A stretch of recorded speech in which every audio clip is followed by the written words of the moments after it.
Le titre du message, c'est « Ne donnez pas accès au diable ». Dis à ton voisin, ne donne pas accès au diable. Rassure-toi que quand tu le dis à ton voisin, il t'écoute. Dis-lui, ne donne pas accès au diable. Le texte que nous venons de lire commence avec une session à huis clos d'une famille en fait qui se retrouve après des années, d'une scène qu'on pensait impossible entre Joseph et ses frères. Ils vont se retrouver. Et ce que j'aime, c'est qu'ils vont avoir une discussion assez spéciale dans cette chambre-là, dans cette pièce.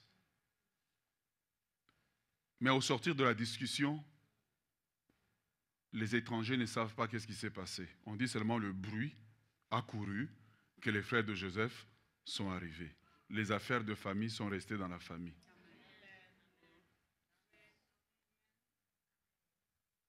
Beaucoup de familles sont détruites parce qu'elles sont composées de gens qui ne savent pas faire la différence entre les affaires des familles et les affaires des amis. Beaucoup de familles sont détruites parce qu'on a confondu amis et frères. Malgré l'injustice qui lui avait été faite, Joseph dit, cette affaire se traite en famille. Je ne laisserai pas les étrangers entrer dans nos affaires de famille. Combien de familles ont été détruites par des amis?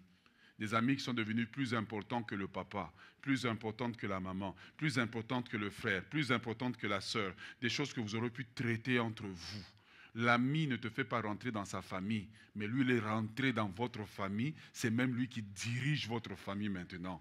Mais ce que j'aime, malgré que Joseph a mal, malgré qu'il ressent toutes sortes d'émotions, il est assez mature pour dire, cette histoire se traite en famille, les étrangers dehors. On dit, le bruit a couru. Le bruit qui a couru, c'est un faux bruit. En fait, ce n'est pas un bruit qui est complet, parce que le vrai bruit était que les gens qui ont trahi Joseph, les gens qui lui ont fait du mal, ses ennemis d'autrefois sont venus. Mais le bruit qui sort est un bruit qui a été filtré.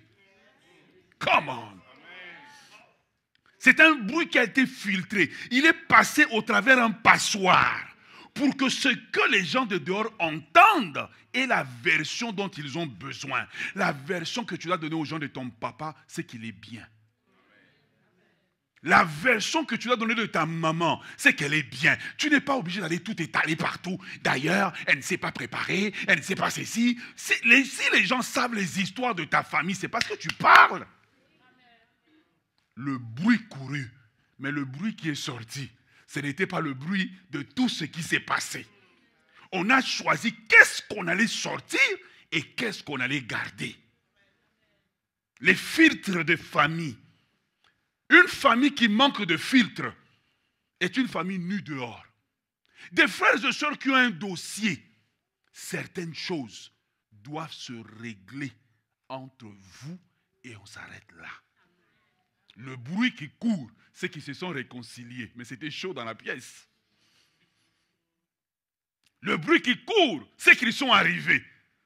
Ce n'est pas le bruit de leur caractère. Oh, this is so good. Ce n'est pas le bruit de leur caractère qui court dehors. Ce n'est pas le bruit de leur méchanceté qui court dehors. Ce n'est pas le bruit de ce qu'ils ont fait. Ce n'est pas le bruit de « Oh, quand ils étaient petits, j'étais petit, ils m'avaient fait ceci, ils m'avaient fait cela. » Non, c'est le bruit des hommes matures. On a mal, mais on ne va pas se déshabiller devant les gens. On a mal, mais on ne mettra pas nos linges sales dehors. Combien de familles ont été détruites par des amis parce que les propres membres de la famille n'ont pas la maturité de se maîtriser quand quelque chose leur fait mal. Au vu de votre silence, le Saint-Esprit est vraiment en train de parler et dites Amen. Le bruit courut. Je suis choqué que des gens qui t'ont réduit en esclavage, tu peux donner un ordre pour les raser, mais le bruit qui court est le bruit des frères, non, pas des ennemis. Non, c'est merveilleux. Parce que vivre ensemble, entre frères et sœurs, c'est des chocs qui arrivent, des situations qui arrivent, mais le bruit qui doit courir doit être différent. Car il est possible pour nous d'avoir des différends que nous traitons. mais de ne pas exposer les autres à cela. Monsieur, madame, vous êtes mariés. Il y a des bruits entre vous, des différences que vous pouvez avoir. Les enfants n'ont pas besoin d'être exposés. Souvent, les enfants ne veulent pas se marier parce que le bruit qui a couru était un bruit qui les a dégoûtés même du mariage. Joseph a dit aux étrangers dehors, non, je reste quand même étonné, que c'est la version, les Égyptiens, il y a la version familiale que nous-mêmes on connaît et il y a la version qui doit courir dehors. Le problème, c'est que souvent, nous avons sorti la version originale. Il faut sortir la version filtrée. Dis à ton voisin la version filtrée. La version filtrée, mon frère, c'est que ta femme est une bonne cuisinière. Même si la nourriture là, c'est le service traiteur qui l'a préparée. Quand les amis arrivent, hé Annie, façon tu as préparé aujourd'hui. C'est la version filtrée. C'est la version filtrée. Oh yeah! Tout le monde n'est pas obligé. Est-ce que vous pensez que ce que les Égyptiens ont eu, c'était tout ce qui s'est passé? Non! Mais quelqu'un a filtré le bruit qui devait sortir. Quelqu'un a filtré, quelqu'un a géré la chose pour qu'elle ne sorte pas brutalement. Parce que si elle sort brutalement, ce n'est pas bon pour l'image de Joseph. Ce n'est pas bon pour l'image de la famille. Être en colère, être fâché ne veut pas dire que tu es obligé de tout exprimer. Le bruit couru que ses frères sont arrivés. Non, ses tortionnaires, non, ses ennemis, non, les gens qui l'haïssaient, non, les gens qui lui ont fait mal, non, les gens qui lui ont réduit en esclavage. Vous pensez que Joseph était devenu amnésique? Non! Mais il fallait gérer la situation. Quand tu sors dehors, tu diabolises ton mari ou tu diabolises ta femme. Ne t'étonne pas aussi qu'on ne la respecte pas. Dis à ton voisin, il faut filtrer. Je sens vraiment, c'est dur, hein? Dis à ton voisin, il faut filtrer. On lit l'histoire de Joseph. Remontons un peu dans la scène. On dit que les frères de Joseph sont arrivés.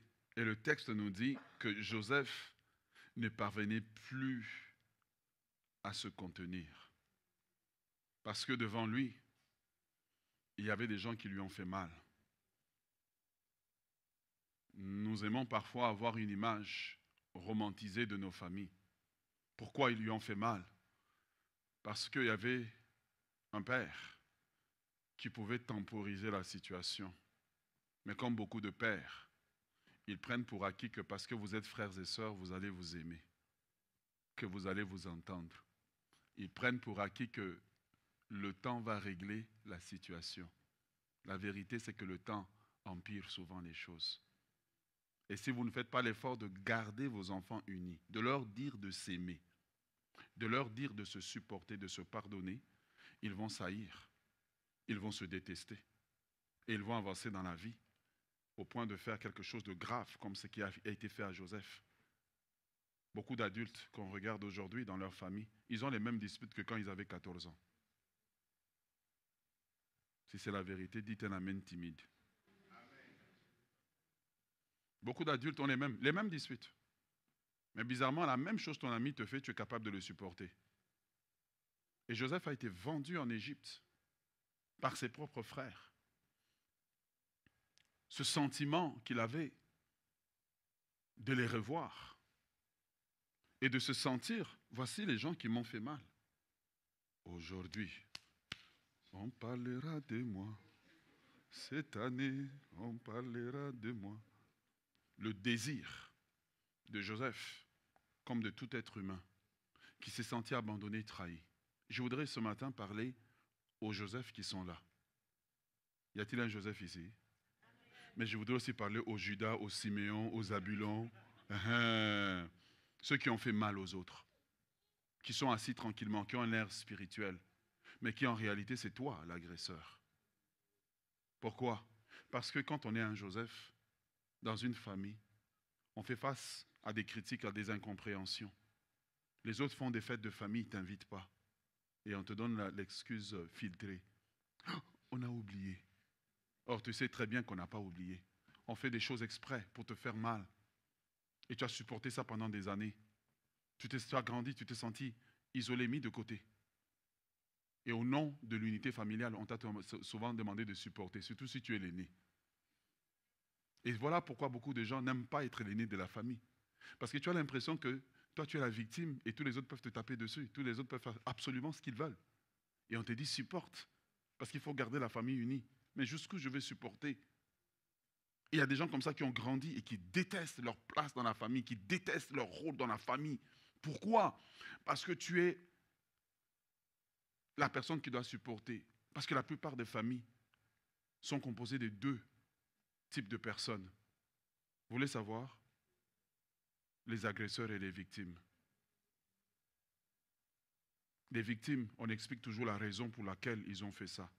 Les agresseurs, on explique toujours la raison pour laquelle ils doivent accepter. Et les agresseurs grandissent parfois avec ce sentiment qu'ils ont le droit de faire quasiment tout et tout sera explicable, tout sera acceptable.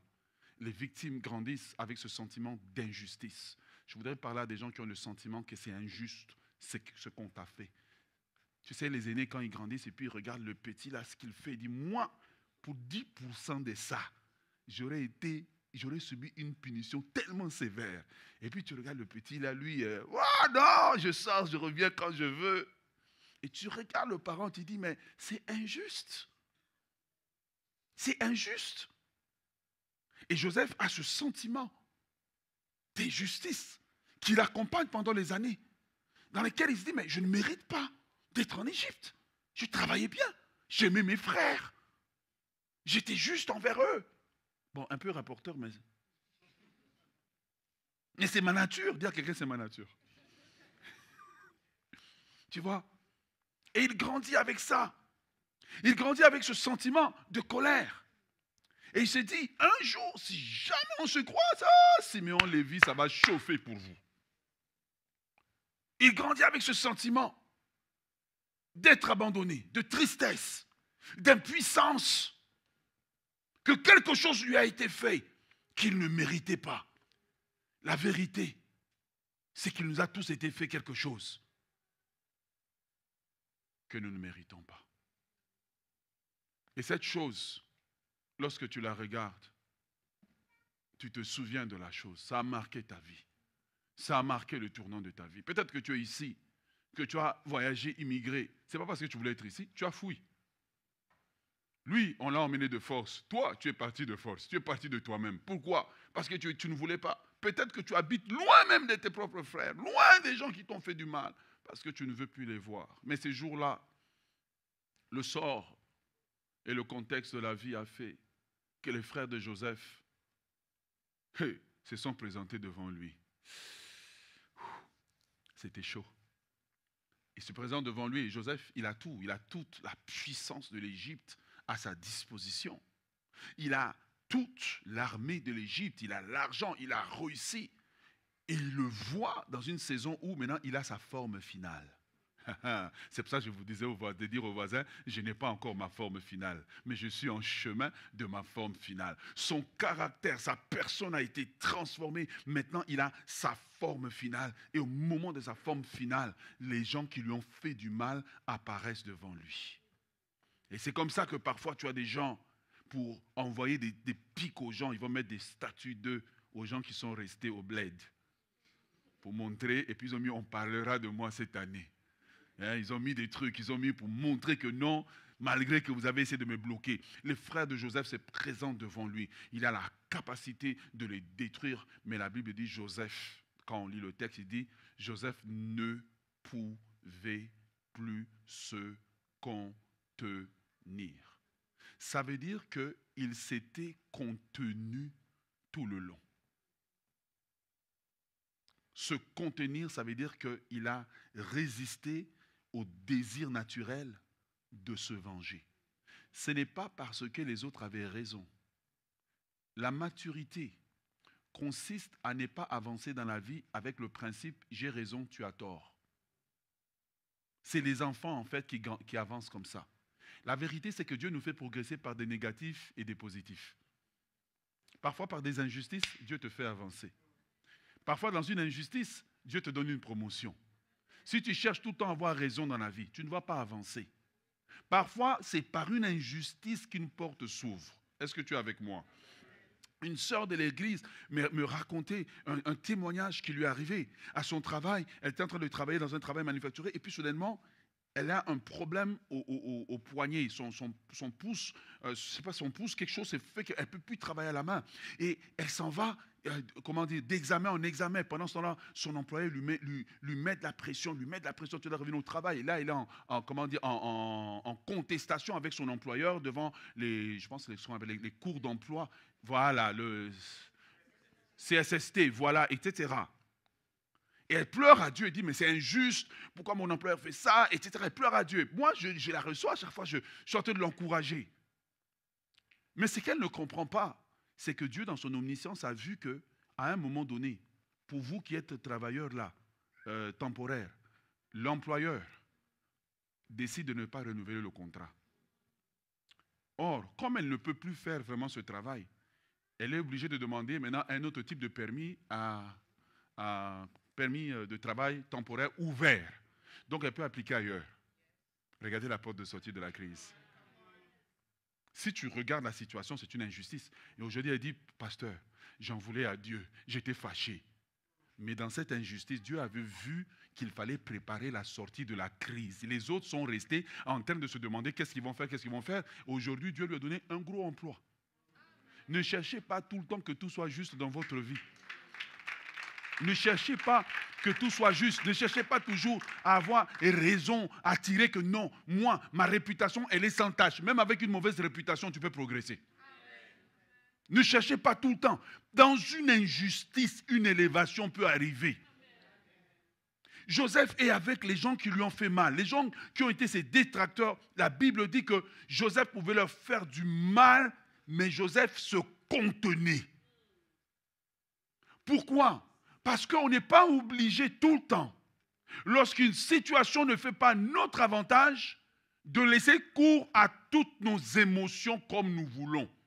Celui qui est dirigé par ses émotions est dirigé par un cheval non dompté. Les émotions sont là pour être contrôlées, maîtrisées. Joseph a maîtrisé ses émotions. La maturité fait que je vais parfois travailler avec des personnes qui me tapent sur les nerfs. Mais je dois apprendre à me maîtriser. Est-ce que tu es avec moi? Et Joseph se retrouve dans une situation où il peut. Combien de promotions tu as manqué parce que tu n'es pas capable de te gérer? Ouh, silence. Tu as le Saint-Esprit, je le crois. Mais tu n'es pas capable de te maîtriser. À la moindre injustice, tu pars en guerre syndicale. À la moindre injustice à l'église, il faut t'asseoir et tout le monde qui t'ont fait un tort doivent te demander pardon. Parfois, Dieu ne veut pas qu'on te demande pardon. Dieu veut que tu supportes la chose parce que derrière cette chose, il y a ton brisement et ton élévation. Et Joseph est avec ses frères. La Bible dit que Joseph s'est maîtrisé. Oh yeah. La vie, le chemin de la vie, il n'est pas linéaire, il est comme ça. Ce que tu penses est un désavantage dans une saison. Dans une autre saison, ça devient un avantage. Ce que tu penses est un désavantage dans une saison. Dans une autre saison, ça devient un avantage. Voilà pourquoi il faut avoir les lunettes de la maturité pour regarder la vie. Elle ne consiste pas à avoir raison la vie, elle consiste à avancer. Et avancer, ça arrive avec des négatifs et des positifs. Il y a des situations dans lesquelles tu arrives, tu dis, je remets ça entre les mains de Dieu. Je ne peux pas gérer la chose. Je ne sais pas pourquoi c'est arrivé. Je ne sais pas pourquoi Dieu me passe par la chose. Je ne sais pas pourquoi Dieu permet que ça arrive. Il y a des choses parfois qui arrivent, Dieu permet que ça arrive. Il y a parfois des choses que Dieu permet. Dieu sait très bien. Mais Dieu dit, je permets que tu passes par là. Voilà pourquoi Joseph dit que c'est Dieu qui m'a envoyé. Dieu pouvait empêcher ce qui est arrivé, mais Dieu a permis que ça arrive. Pourquoi? C'est le chemin qu'il a choisi pour moi. Frères et sœurs, la vie ne consiste pas à avoir raison. La Bible dit que Joseph s'est maîtrisé. Est-ce que tu es avec moi? Dans Éphésiens chapitre 4, le verset 26 à 27, on va le mettre à l'écran. Quand on dit que Joseph s'est maîtrisé, ça ne veut pas dire que ça ne lui a pas fait mal. Il dit qu'il a pleuré.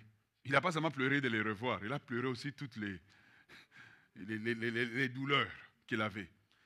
Lisez les versets avec moi.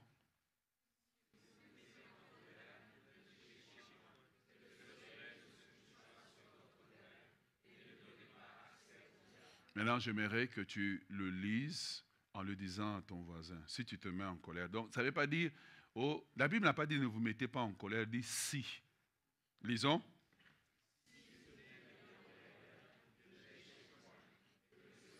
Tu dis à ton voisin ou tu es en train de dire à toi-même? Recommençons. Je veux te voir tourner la tête vers quelqu'un, dis-lui.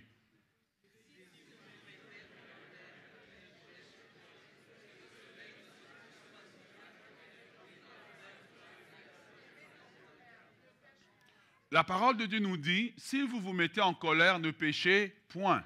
La parole n'a pas dit que l'émotion ou le sentiment de la colère est une mauvaise chose. Elle devient une mauvaise chose à partir du moment où nous péchons. Il dit qu'on ne péchez point, que le soleil ne se couche pas sur votre colère et ne donnez pas accès au diable. Ça veut dire que lorsqu'une émotion est vécue, il y a un moment où ça donne accès au diable.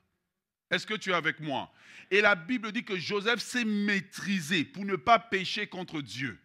Il s'est maîtrisé pour ne pas pécher contre ses frères. S'il n'avait pas développé cette maîtrise de lui-même, il aurait détruit ses frères et il aurait en même temps détruit le plan de Dieu pour sa famille, pour la nation qui devait naître, comment dire, au travers de ce peuple-là. Est-ce que vous êtes avec moi? Il y a des choses plus grandes que mes petites émotions. Il y a des choses plus grandes que mes petits sentiments. Et Dieu doit nous emmener à un niveau où il y a un impact, un travail qu'il a fait au niveau de notre vie. Que veut dire donner accès? Donner accès signifie ouvrir la porte. Donner accès signifie inviter. Tu vois, lorsque tu donnes accès au diable, ça veut dire que tu lui ouvres la porte. Lorsque tu donnes accès au diable, ça veut dire que tu l'invites. Donner accès veut dire donner un accès légal, une entrée légale. Donner accès signifie donner un droit de résidence. Donner accès veut dire donner une autorisation d'opération. Si vous appliquez ça au verset, vous allez voir que quand certains sentiments, certaines émotions se maintiennent, elles donnent un droit d'opération au diable, elles donnent un droit d'accès. Est-ce que vous êtes avec moi? Pourquoi je vous dis ça? Remettez-moi le verset, s'il vous plaît. Là, maintenant, on va travailler. Vous allez réaliser que Dieu n'a pas un problème avec nos sentiments, avec nos émotions. Mais si les émotions, quand on ne fait pas attention à eux et qu'ils se maintiennent, ils vont ouvrir, en fait, la porte d'accès. Il y a deux forteresses dans la vie des gens que les gens ne contrôlent pas. C'est le dialogue intérieur et les émotions. Parce que la plupart du temps, quand nous avons des émotions, nous pensons que c'est juste nous. Nous ne réalisons pas que les émotions sont parfois la porte d'accès au diable. Voilà pourquoi on va trouver des gens avec des colères extrêmes. Tu vois une toute petite dame comme ça, très gentille à l'église. Bonjour pasteur, vous allez bien? Mais si elle se met en colère, tous les hommes fuient. Tous les hommes fuient. Tu es en colère, ça fait 5 ans. Tu sais quel effort ça demande de rester en colère pendant 5 ans? Si on fait Jeux olympiques de colère, tu remportes la victoire. Sans aucun problème. Tu vois un tout petit bonhomme comme ça, mais dans une colère terrible. Lorsque les sentiments extrêmes, les émotions extrêmes n'ont pas été gérées, ils vont ouvrir un accès au diable. Qu'est-ce qu'il veut dire? Je veux dire par là, maintenant, les émotions, lorsqu'ils ne sont pas gérées, ils deviennent en fait le terrain par lequel Satan contrôle ta vie. Tu vois? Joseph n'a pas ouvert cette porte-là. La Bible dit qu'il s'est contenu. Il y a des moments où tu dois apprendre à te contenir. L'école de la maturité, c'est l'école de se contenir. Il ne s'est pas contenu parce que les circonstances lui étaient favorables. Il ne s'est pas contenu parce que ça jouait en sa faveur. Il s'est contenu parce que ça demandait cela dans cette circonstance-là. Est-ce que vous êtes avec moi? Joseph s'est contenu. Et beaucoup de gens, Satan contrôle leur vie au travers de leurs émotions. Et ça fait longtemps que le diable est en train d'avoir la victoire sur toi, la victoire sur ta famille, la victoire sur ton couple. Combien de choses tu aurais dû avoir, combien de, des promotions tu aurais dû avoir. Peut-être même que si tu ne laissais pas tes émotions te diriger, tu aurais peut-être déjà fini les études. Mais tu vis au rythme de tes émotions. C'est tes émotions qui te dirigent. Mes émotions sont mon berger. Je ne manquerai de rien. Ils me font reposer. Combien de personnes sont comme ça? Malgré que tu pries, il y a un intrus qui a pris le volant de tes émotions et qui est en train de te diriger. Tu n'es plus maître de toi-même. Nous voyons un Joseph qui est maître de lui-même, qui s'est contenu. Il dit, je ne peux pas parler ici, il y a trop d'étrangers. Il a dit, mettez-les dehors. Ce problème ne peut pas se régler devant eux. Quand tout le monde est parti, on a vu un autre visage de lui maintenant. Tout n'est pas obligé de se régler en feu d'artifice. Tout dans ta vie, toute amitié que tu as n'est pas obligé de se terminer en catastrophe. Combien d'amis tu as changé parce que tu n'es pas capable de gérer tes émotions et tu ne comprends pas parce que cette émotion, depuis que tu es petit, n'est pas gérée. Le diable t'a privé de beaucoup de choses, t'a volé beaucoup de choses. Et qu'est-ce que tu ne comprends pas? C'est que tes émotions vont maintenant affecter ta perception de la vie. Yeah. Si Joseph ne s'était pas contenu, sa perception lui aurait fait voir ses frères comme des ennemis. Il n'aurait pas dit, on était jeunes, moi aussi je parlais trop. Il n'aurait pas dit, on était jeunes, on a fait ce qu'on pouvait avec la connaissance qu'on avait. Mais maintenant, on n'est plus des enfants. Mais maintenant, on est mature. Donc, si on est mature et qu'il y a une dispute, la vérité c'est que quand deux personnes ont un conflit, l'un de deux doit choisir d'être l'adulte. On ne peut pas être tous les deux des enfants. Car les enfants, ils vont y aller à qui mieux mieux. Le but, c'est d'avoir raison. Les adultes vont regarder plus loin que le conflit. Les adultes vont dire, après cette situation, nous avons besoin de vivre ensemble. C'est comme ça que tu as les enfants. Les enfants, quand ils se disputent, ils ont besoin de changer d'église. Parce qu'ils ne sont pas assez matures pour avoir de la retenue. De se dire, après cette situation, il va falloir se vivre ensemble. Je pense que ceux qui sont mariés le savent. Tu vois, tu te disputes avec Amélie, tu te disputes, tu dis, à 21h, je risque de...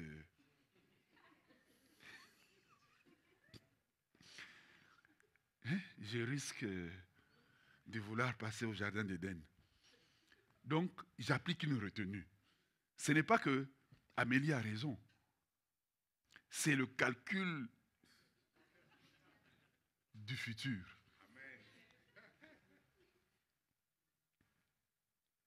Combien d'amitiés ont été brisées, d'opportunités ratées, parce que les gens ne sont pas capables.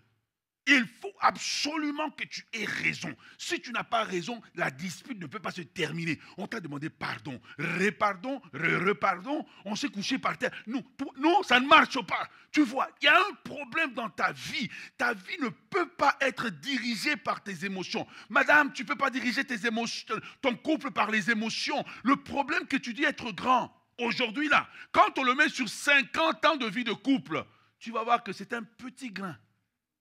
Mais toi, tu as fait ça le principal. La pierre qui rejetait les bâtisseurs est devenue la principale de l'angle. Ah, Seigneur Jésus.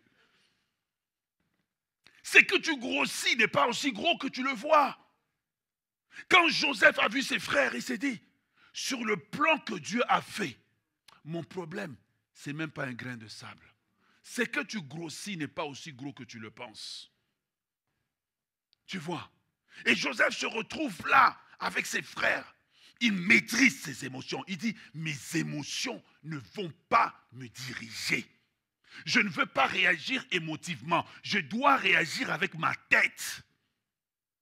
Ce n'est pas parce qu'une situation est chaude que je dois réagir. J'ai besoin de tout dire. Donc, quand tu es en colère, donc, tout sort dans tous les sens, comme un dragon qui crache le feu.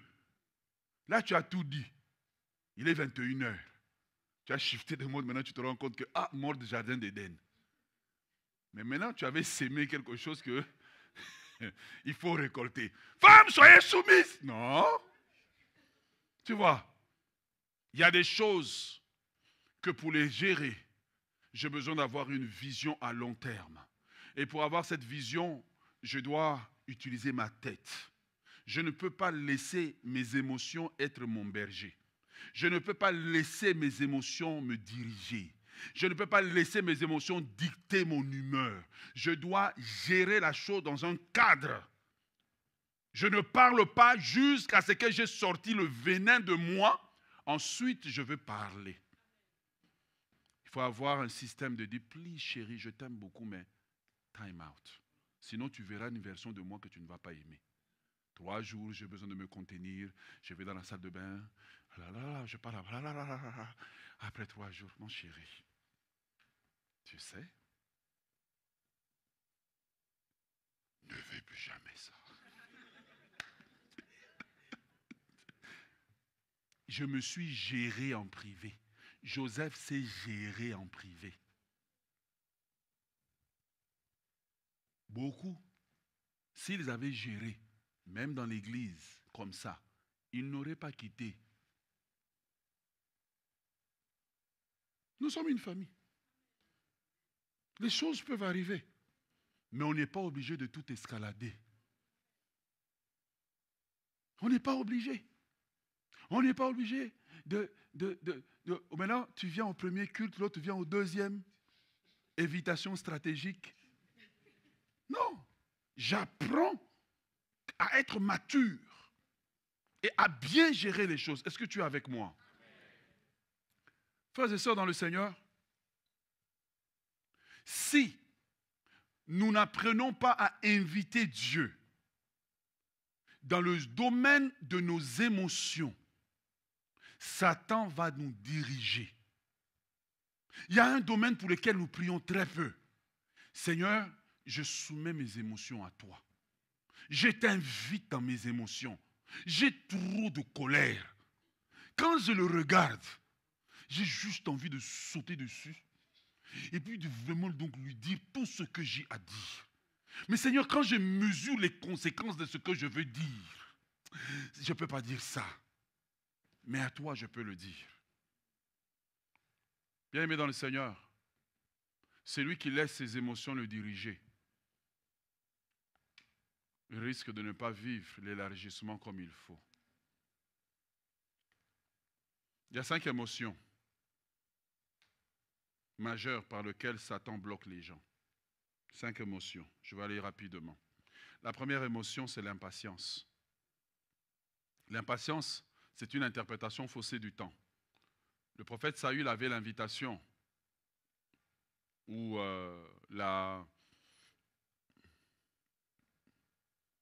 l'ordre du prophète Samuel d'attendre jusqu'à ce que je vienne.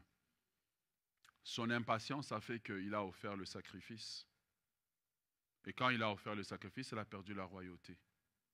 Lorsqu'on est impatient, tu arriveras dans ta prochaine saison trop tôt. Lorsqu'on est impatient, même côté ministère, quelqu'un dit, oui, je vais prêcher. Ici, on me bloque. Ce n'est pas seulement prêcher, c'est le caractère aussi qui va avec. Tu sais, tu peux monter devant. Hein? Quand tu montes là, on tape les mains, tu dis, nous sommes arrivés, nous les hommes de Dieu. Tu vois? Peut-être que tu as le talent, mais tu n'as pas encore le caractère. Peut-être que tu as le talent, mais tu n'as pas encore l'éthique du travail. Et tu es là maintenant devant, une sœur vient te voir. Toi, la sœur, elle pense qu'elle voit un serviteur de Dieu, oh, toi, tu vois un poulet. Donc, ce n'est pas seulement le talent, mais c'est plein d'autres choses qui doivent venir avec. Et la Bible nous parle que le fils prodigue devait attendre que son père soit en fin de vie pour lui céder l'héritage. Il a dit, mon père, donne-moi maintenant. L'impatience.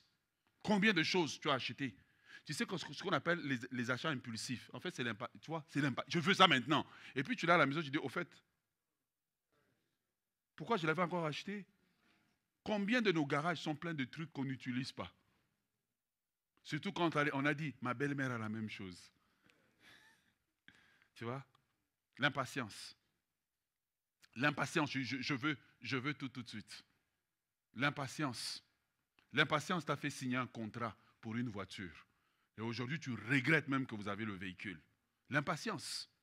L'impatience t'a précipité dans le mariage parce que tu voulais faire comme les autres. Et aujourd'hui, tu te rends compte que il fallait attendre. L'impatience. Quand on te disait d'attendre, tu ne voulais pas entendre. Maintenant, tu es arrivé au village et si je savais. Deuxième émotion. Que Dieu puisse visiter nos émotions, les sanctifier. Deuxième émotion. La colère. La colère. Dites avec moi la colère. La colère. La colère est une perception déformée des intentions des autres. Quand je suis en colère et que ma colère n'est pas maîtrisée par le Saint-Esprit, j'aurai une colère excessive. On m'a fait une petite chose. Mais maintenant, toi, qu'est-ce que tu fais? Tu interprètes tout depuis ta garderie. On m'avait fait ça à la garderie, on m'avait fait ça à tel endroit, on m'avait fait ça à tel endroit, et puis tu surréagis.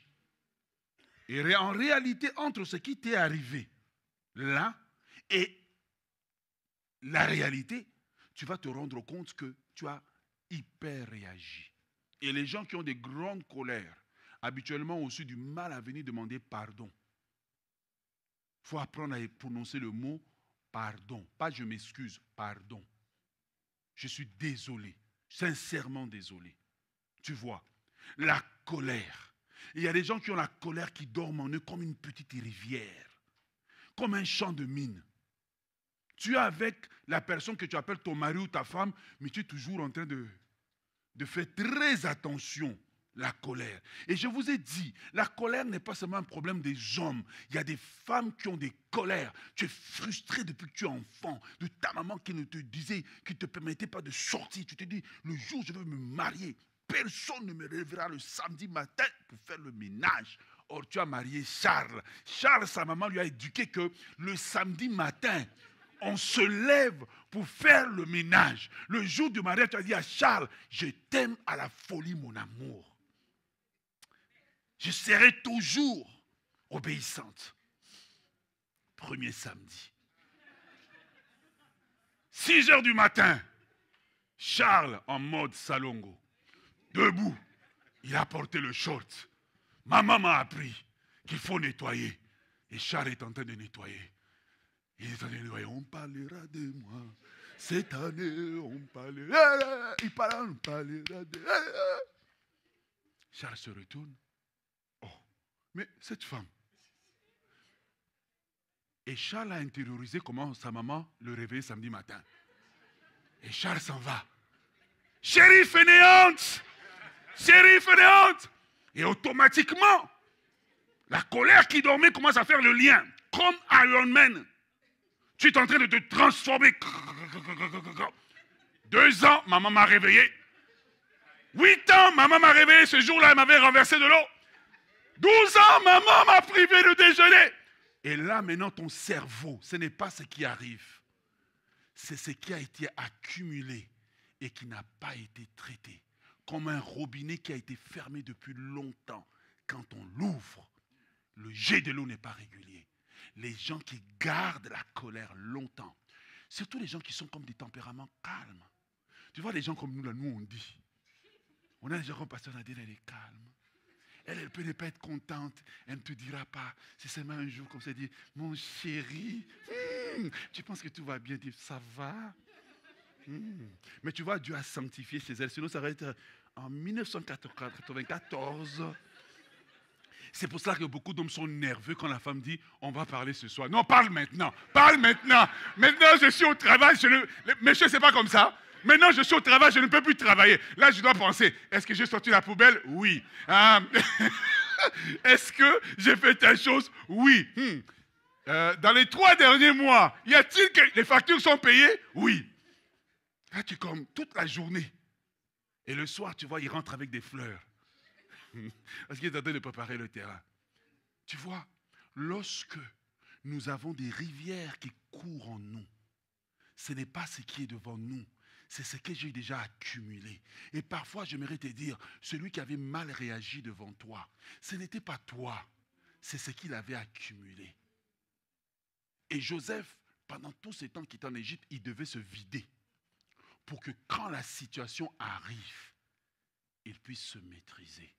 Parce que, regarde, si on ouvre un robinet et que le robinet a plein d'eau dedans, l'eau va sortir brutalement. Je peux fermer le robinet. Mais la puissance du chute de Niagara, qui va le contrôler? Je prie que Dieu t'aide à traiter ce qui est en toi. Amen. Numéro 3. Troisième émotion par laquelle le diable empêche, et il empêche les gens de s'élargir en fait, c'est l'impulsivité. Tu vois? Et l'impulsivité est une perception altérée comment ça s'appelle? Des conséquences. Je veux quelque chose tout de suite. Ésaü, il a faim. Il dit à son frère, donne-moi le potage. Son frère lui dit, ton droit d'aînesse. Donc il ne peut pas s'asseoir pour mesurer quoi. Il dit, attends, ce produit ici, si on l'achète chez le manufacturier, d'abord, quand son père devait donner la bénédiction, qui a préparé? C'est Ésaü. Oui, Ésaü a dit, j'ai préparé le mets. Il a emmené à son père. Donc il savait cuisiner. Il n'y avait pas de servante. Donc dans tout le village, la personne avait préparé. Mais tellement que tu es impulsif que quand tu veux quelque chose, tu ne peux plus reculer. Quand tu as fait ta fixation que tu veux tel garçon ou telle fille, jamais, rien ne va te faire reculer.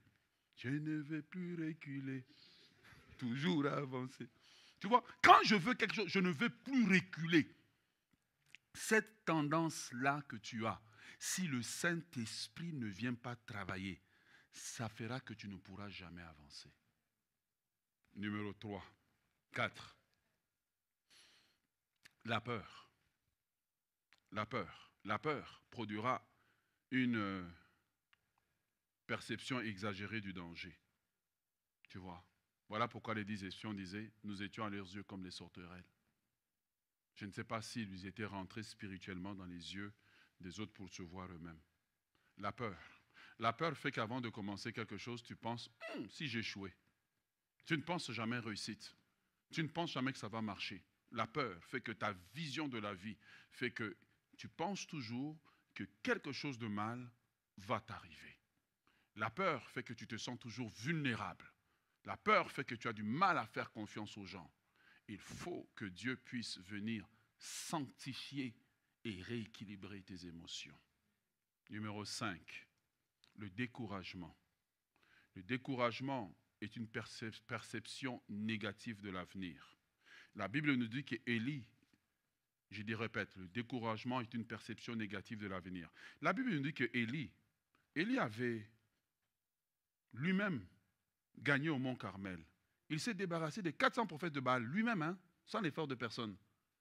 Quand tantine Jézabel est apparue, Élie a fui. Expliquez-moi l'erreur. Tu viens de vaincre 400 personnes, une dame en jupe apparaît devant toi, maquillée. Elle a juste parlé. Élie a fui. Le découragement. Beaucoup de personnes n'arrivent pas à avancer parce qu'ils ont toujours le sentiment de découragement qui leur vient. Un découragement cyclique. Si le Seigneur ne travaille pas dedans, vous ne pourrez pas avancer. Je termine en vous donnant 3 choses que je vous invite à faire. Dans 2 Corinthiens chapitre 10, le verset 5. 2 Corinthiens 10, 5, l'apôtre Paul dit, dans 2 Corinthiens 10, 5, l'apôtre Paul nous dit, le texte est devant nous, que nous renversons les raisonnements. Nous renversons quoi? Les démons. Nous renversons quoi? Tu vois, l'endroit où Satan se loge, c'est dans les raisonnements des gens.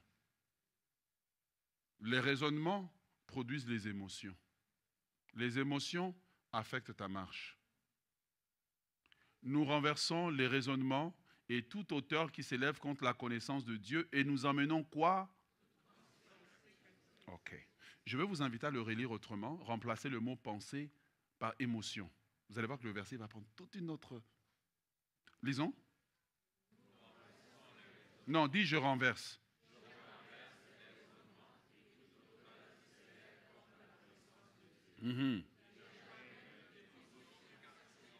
J'emmène toute émotion captive à l'obéissance. Il faut que tes émotions obéissent à Christ. Tes émotions ne peuvent pas obéir à la situation. Tes émotions doivent obéir à dire qu'est-ce que la parole de Dieu dit dans cette situation. Tu dis à la colère, obéis.